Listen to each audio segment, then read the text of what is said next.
Hi guys, welcome back to my channel.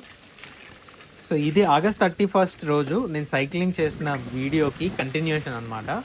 So return అయ్యేటప్పుడు నేను different రూట్లో వెళ్దామని ఫిక్స్ అయితే మా సార్ కూడా సజెస్ట్ చేశారు. సో మా స్కూల్ బ్యాక్ సైడ్ నుంచి ఒక రూట్ ఉంది, అటు నుంచి గేట్ కాలేజ్ అని ఉంటుంది, ఆ దారిలో వెళ్తే త్వరగా వెళ్ళిపోవచ్చు అని చెప్పారు. సో అలా ఫాలో అవుతుంటే ఒకళ్ళని అడిగాము, ఇక్కడ నుంచి దారి కూడా చూపించింది. బట్ ఇక్కడెక్కడా కూడా పర్టికులర్ బాట్ అనేది లేదు. అన్నీ కూడా ఫార్మ్ ఫీల్డ్స్ మధ్యలో పొలం పనులు చేసే వాళ్ళు ఎవరైతే ఉంటారో వాళ్ళు బైవాక్ వెళ్ళేటట్టు మాత్రమే ఉంది, కానీ ఎక్కడ కూడా వెహికల్ వెళ్ళేటట్టు మాత్రం అసలు లేదు. మా స్కూల్ నుంచి ఒక 1 కిలోమీటర్ మేరకు వెనకాల వెళ్తూ ఉంటే ఆ తర్వాత మనకి ఒక వే వచ్చింది, అది కూడా చిన్న కాలువ కట్ట పక్కన నుంచి ఉంది. సో అప్పటికి జర్నీ చేసి చాలాసేపు అయింది కాబట్టి సో ఆ కట్ట దగ్గరికి వచ్చిన తర్వాత నా గోప్రో కూడా కాస్త స్ట్రక్ అయిపోయింది అనమాట.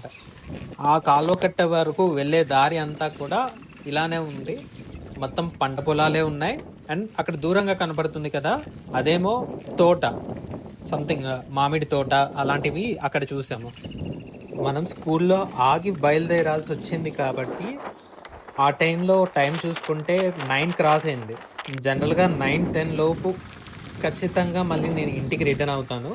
బట్ వెరీ లాంగ్ జర్నీ కాబట్టి మనం ఇప్పటివరకు చేసిన వాటిల్లో కొద్దిగా ఎక్కువ టైం స్పెండ్ చేయాల్సి వచ్చింది.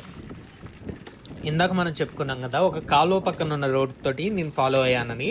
సో అక్కడి నుంచి ఒక రైట్ సైడ్ టర్న్ తీసుకుంటే రామాపురం అనే విలేజ్కి ఉన్న రోడ్ ఇది.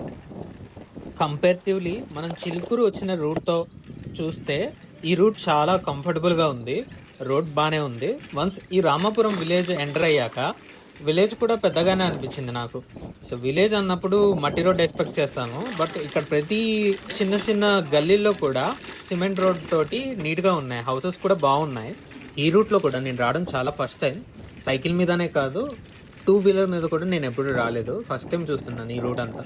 రామాపురం విలేజ్ క్రాస్ అయ్యాక ఇక్కడి నుంచి నాకు తెలిసిన ఊరు ఆకుపాంల విలేజ్కి వెళ్ళాలంటే మధ్యలో నరసింహాపురం అని ఒక విలేజ్ ఉంది.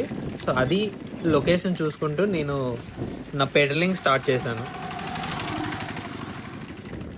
మనకి అంత ఎండగా ఉన్నా కూడా ఫార్మ్ ఫీల్డ్స్ మధ్యలో వెళ్తున్నాం కాబట్టి మన ఎనర్జీ అనేది అంత త్వరగా డ్రైన్ అవుట్ అవ్వదు, బికాస్ అక్కడి నుంచి వచ్చే చల్లటి గాలులు మనల్ని బూస్టప్ చేస్తూ ఉంటాయి.